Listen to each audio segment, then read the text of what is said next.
కర్ణాటకలో సిద్ధరామయ్య ప్రభుత్వానికి షాక్ లేకుండా ఉండటానికి కారణం ఇద్దరు కూడా అక్కడ డీకే శివకుమార్ మీదనేమో సిబిఐ కేసు, ఇటు ఈయన మీద ముడా కేసు, లోకాయుక్త కేసు. ఈ నేపథ్యంలో రాజకీయ పరంగా ఇబ్బంది రాలేదు, కానీ కేసు అయితే నిదానంగా ముదురుతోంది.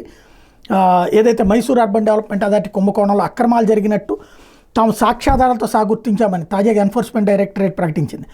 కర్ణాటక ముఖ్యమంత్రి సిద్ధరామయ్య సతీమణి బిఎం పార్వతికి 14 సైట్లను దారాదత్తం చేసే ప్రక్రియలో నిబంధనల ఉల్లంఘన జరిగిందని, దీంతోపాటు 1095 సైట్లను బినామీల పేట కొందరికి అక్రమంగా కట్టబెట్టారని ఈడీ తేల్చింది. ఈ మేరకు లోకాయుక్త పోలీసులకు ఇచ్చిన నివేదికలో వివరించింది. ఈడీ నివేదిక ప్రకారం పార్వతికి కట్టబెట్టిన 14 సైట్లలో నిబంధనల ఉల్లంఘన జరిగింది. ఖరీదైన భూములు కాజేయడానికి సాక్ష్యాలు, ఆధారాలను తారుమారు చేశారు. అధికార దుర్వినియోగం జరిగింది. అధికారుల సంతకాలను కూడా ఫోర్జరీ చేశారు. పార్వతికి లబ్ధి చేయడానికి ఇదంతా చేసినట్టు తమ విచారణ తేలిందని ఈడీ బయటపెట్టింది.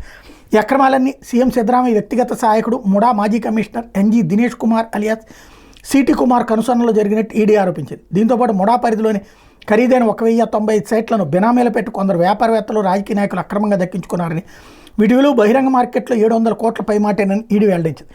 ఖరీదైన స్థలాలను చౌకగా దక్కించుకోవడానికి ఎస్జీ దినేష్ కుమార్తో పాటు ముడాలో అప్పుడు ఉన్నత పోస్టుల్లో ఉన్న వారికి కొందరు రియల్ ఎస్టేట్ వ్యాపారులు, నేతలు, లగ్జరీ కార్లు, స్థిరాస్తులను బహుమతిగా ఇచ్చినట్టు ఆరోపించింది. అలా కాజేసిన స్థలాలను వీళ్ళు ఎక్కువ రేటుకి ఇతరులకు విక్రయించారని తెలిపింది. పార్వతి కుమారుడు ఎమ్మెల్యే యతీంద్ర ముడా బోర్డులో సభ్యుడిగానే వివరించారని ఈడీ గుర్తు చేసింది.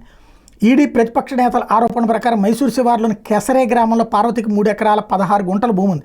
అయితే అవసరాల దృష్ట్యా ఆ భూమిని సేకరించిన ప్రభుత్వం దానికి బదులుగా నగరం లోపల అత్యంత ఖరీదైన ప్రాంతాలుగా చెప్పుకునే విజయనగర్, దట్టగల్లి, జేపీ నగర్, ఆర్టీ నగర్, హంచయా సతాగల్లీలో సిద్ధరామయ్య కుటుంబానికి 38,283 చదరపు అడుగులు భూమిని 14 సైట్స్ కలిపి కేటాయించింది. 50-50 నిష్పత్తిలో పడావు పడ్డ 1 ఎకరా తీసుకుంటే అభివృద్ధి చేసిన అర్ధెకరం ఇవ్వడం ఈ కేటాయింపులో జరిగింది. అయితే కేసరేలోని భూములతో పోలిస్తే మార్కెట్ ధర అతి ఎక్కువగా ఉన్న ప్రాంతాల్లో సిద్ధరామయ్య కుటుంబానికి ఆ భూములు కేటాయించాలని ఎవరు సిఫార్సు చేశారన్నటువంటిది ఇప్పుడు ఈడీ తేలుస్తోంది.